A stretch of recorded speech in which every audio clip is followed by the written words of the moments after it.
Hello everyone, welcome back to my channel. তোমরা কেমন আছো? আশা করি ভীষণ ভালো আছো। আমি খুব ভালো আছি। জাস্ট ঘুম থেকে উঠলাম, এখন বাজছে সকাল 6:30। জামা কাপড় নিয়ে নিয়েছি, স্নান করতে ঢুকবো। ওদিকে গরম জল বসিয়েছি, ভীষণ ঠান্ডা লাগছে। তাহলে গরম জলটা আমি আজকাল করি না। আমি আজকে দিনে গরম জল করি না, কারণ আজকে ষষ্ঠী। তো ষষ্ঠীর দিনে আমি গরম সাধারণত করি না। গ্যাস আমার একদম বন্ধ হয়ে গেছে, দেখতেই পাচ্ছ, একদম ঢাকা দেওয়া আছে। কালকে রাতেই সমস্ত কিছু ঢাকা দিয়ে দিয়েছি। একটু বেলার দিকে করলে গরম জলটা করতে হয় না। এখন যেহেতু বয়সটা কম আছে, তার জন্য এখন করে নিতে পারছি, পরে জানি না কী করবো। তো এখন একটু নিয়মটা করে নিতে পারি আর কি। গরম জল সাধারণত করি না আমি, গরম জল চান আজকে সে ষষ্ঠী, মানে একদম শীতল ষষ্ঠী, মানে একদম আমি শীতল থাকারই চেষ্টা করি। চাও খাই না, আমার মার শাশুড়ি তো চা খায়, ঠিক আছে, চাটা খায়, সব কিছুই গরমটা চাটা খায় আর কি। তো আমি সেটুকুও খাই না, গরম জলও চান করি না। কিন্তু আজকে বাধ্য হয়ে করতে হচ্ছে, কারণ টাইমটা এতটাই শর্ট, মানে কী বলবো, 7:30টায় ছেড়ে যাচ্ছে।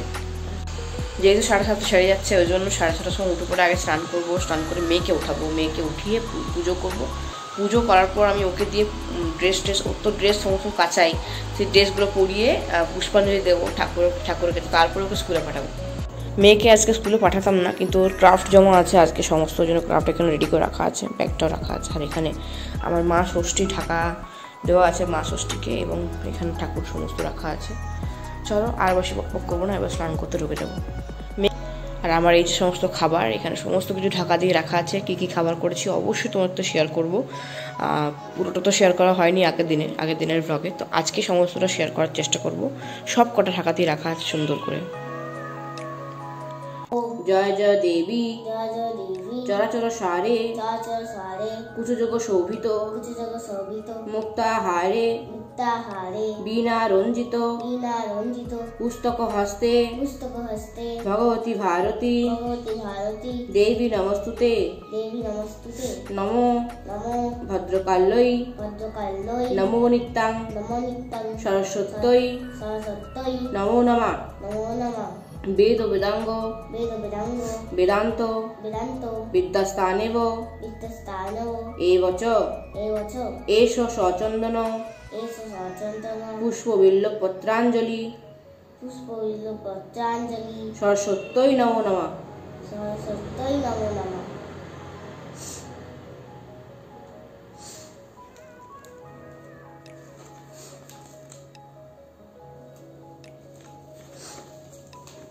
ওম জয় জয় দেবী, চরাচর সারে, কুচযোগ শোভিত, মুক্তাহারে, বীণা রঞ্জিত, পুস্তক হস্তে, ভগবতী ভারতী, দেবী নমস্তুতে, নমো ভদ্রকাল্যই, নমো নিত্যাং, সরস্বত্যই, নমো নমঃ।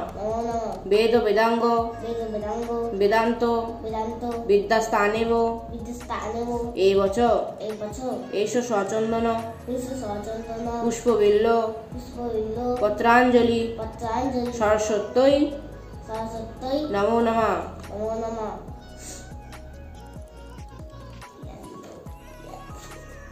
বলো প্রণাম করে, হাত জোড় করে।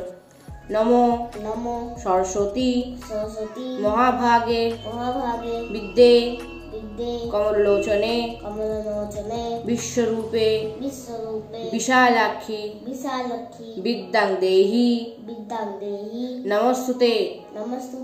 জয় জয় দেবী, চরাচর সারে, কুচযোগ শোভিত, মুক্তাহারে, বীণা রঞ্জিত, পুষ্পক হস্তে, ভগবতী ভারতী, দেবী নমস্তুতে।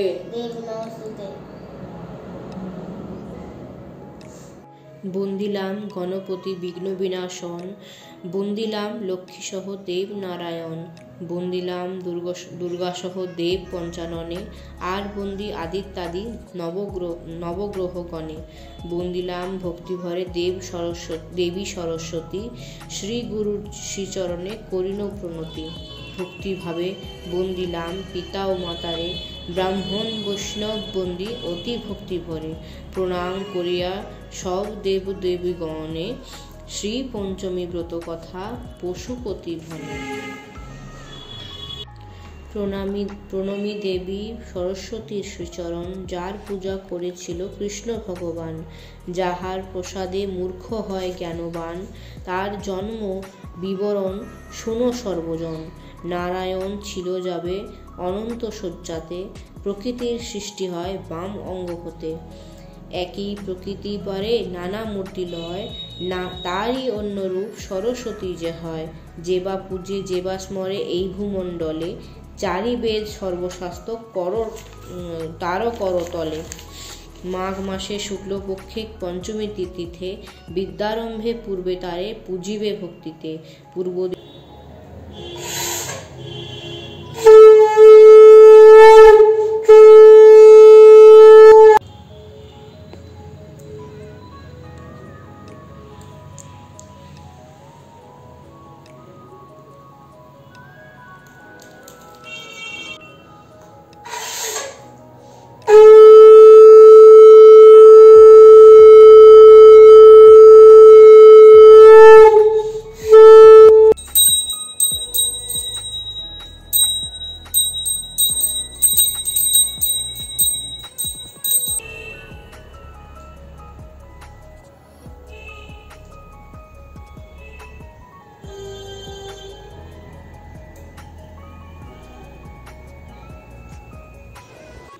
এখন বাজছে মোটামুটি 9:30 পৌনে 10টা। তো হঠাৎ করে ঠিক হয়েছে এক জায়গায় যাব, তো সেখানে যাব আর কি।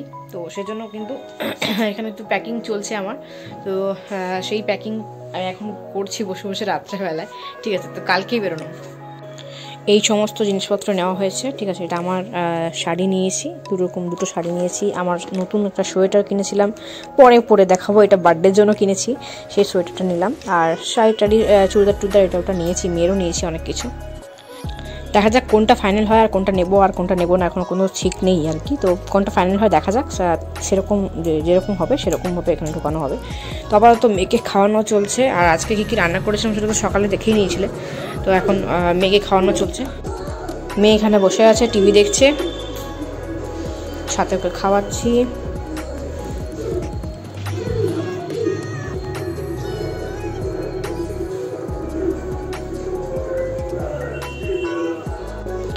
মেয়ে ম্যাপ ট্যাপ সবসময় বাগাচ্ছে আর কি। তো যাই হোক, আমি ঠাকুরের লাইটটা নিমিয়ে দিই, কারণ পুজো তো অনেকক্ষণ আগেই সম্পূর্ণ সন্ধ্যাবেলায় হয়ে গেছে। ঠাকুরের লাইটটা নিমিয়ে দিলাম। আর আমার ছানাপোনারা খিদে পেয়ে গেছে, ওদের খেতে দিয়ে দিই। কালকে পরিষ্কার করে দেবো, জলটা ভীষণ নোংরা হয়ে গেছে, দেখতে ভালো লাগে না। পরিষ্কার জলে ওদের দেখতে সুন্দর লাগে, ওরা দেখতে ভীষণ সুন্দর। তো ওদের পরিষ্কার জলে থাকলে না ওদের দেখতে ভীষণ সুন্দর লাগে। আর ওই বই খাতাগুলো সমস্ত তুলবো, কারণ কালকে ওখান থেকে সমস্ত বই যাবে। মানে কালকে স্কুলে যে বইগুলো আছে আর কি, তো সেইগুলো ওখানেই মোটামুটি আছে। তো ওগুলো সব তুলতে হবে। এখানে ঘুঙরু আর যা যা আছে সমস্ত কিছু এগুলো সব তুলবো। দেখা যাক কখন কি করতে পারি। আগে খাওয়া দাওয়া কমপ্লিট করি, তারপর সমস্ত বাকি কাজ। চলো এখন বলি কি কি করেছিলাম। বেগুন ভাজা করেছিলাম, আলু ভাজা করেছিলাম, চাটনি করেছিলাম, আলুর দম করেছিলাম, ফুলকপি ভাজা করেছিলাম, ছোটো মাছ মোরলা মাছের চচ্চড়ি করেছিলাম, এবং বড় মাছ কাতলা মাছের টক করেছিলাম। আর এখানে করেছিলাম ভাত আর লুচি। সব মিলিয়ে আজকের এই খাওয়া দাওয়া। তারপরে কিন্তু দেখতেই পাচ্ছ সকালে যে ছবিগুলো সেগুলো শেয়ার করে দিয়েছি, কারণ রাত্রেবেলায় আমি আর ভিডিও অন করতে পারিনি। প্রচুর কাজকর্ম করতে গিয়ে রাত্রি 1টা বেজে গেছে। সব বাগিয়ে গুছিয়ে অনেক দেরি হয়ে গেছে। আর ছোটো ট্রলিটা দেখাচ্ছিলাম, ছোটো ট্রলির মধ্যে ঢোকেনি, আমাকে সব ঢোকাতে হচ্ছে বড় ট্রলির মধ্যে। আর কালকে সকালে নয়, কালকে আমরা দুপুরে বেরোনো। তো বাগিয়ে গুছিয়ে রাখলে সকালবেলায়, কারণ ঠাকুর তোলা আছে, তো একটু সময় লেগে যাবে। তো ওই জন্য আমি রাত্রেবেলা সমস্ত কিছু বাগিয়ে গুছিয়ে সমস্ত কিছু কমপ্লিট করেই শুলাম। সকালে উঠে জাস্ট রান্নাবান্না করবো, সমস্ত রান্নাবান্না করতে হবে। আর এখানে সেই সকালে প্রসাদগুলো দিয়েছিলাম ঠাকুরকে, সেই প্রসাদগুলো অর্ধেক সকালে খেয়েছিলাম, তারপর বাকিটা রয়ে গেছিলাম। চলো ভিডিওটা আজ তাহলে এখানেই এন্ড করে দিচ্ছি। ভালো লাগলে অবশ্যই লাইক করতে ভুলো না। দেখা হচ্ছে নতুন ব্লগে, তখন জন্য খুব ভালো থেকো, অল টাইম স্মাইল করতে ভুলো না। টাটা।